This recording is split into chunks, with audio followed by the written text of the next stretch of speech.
Pastoralism and agriculture in Iran. Geographical constraints have had important consequences for the economy and society of Iran. Where rainfall is adequate, there are fertile valleys and grasslands suitable for grazing animals. However, since the natural vegetation tends to be sparse, it is difficult for such animals to remain in one place for any length of time. Thus, nomadic pastoralism, keeping livestock such as sheep and goats, by wandering from place to place, was one of the first and most persistent human economic activities to flourish in this area. This nomadic movement was often of the vertical variety, with people and animals moving from lowlands in wintertime to highlands in summer. The animals raised by the pastoralists provided not only food, but also material for crafts such as the making of carpets, thick felt cloth, and tents. The pastoralists were typically organized into large tribal confederations capable of controlling the vast territories needed for maintaining their herds.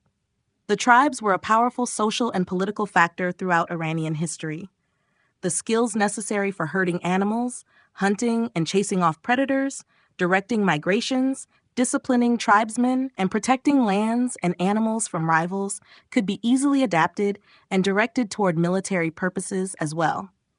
It was typically the tribes that produced the soldiers and rulers of the country and provided the power base for most of its dynasties.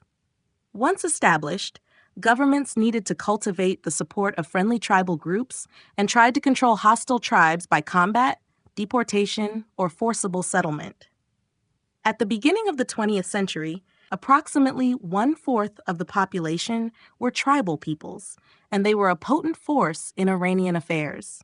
With the advent of mechanized armies in the 1930s, however, there were systematic efforts to break the power of the tribes and to coerce the tribal population into a sedentary way of life. These efforts have been largely successful, and the tribes are no longer so significant a force in either the Iranian economy or society. Less than 5% of the population now consists of nomadic pastoralists.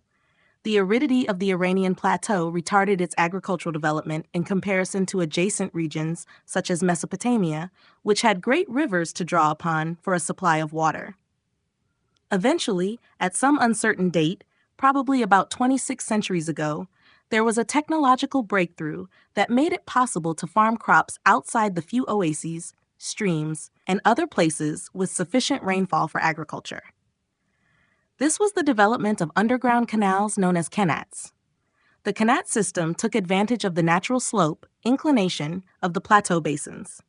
A well would be dug in the foothills to reach a water source, usually water from melting snow that had seeped underground.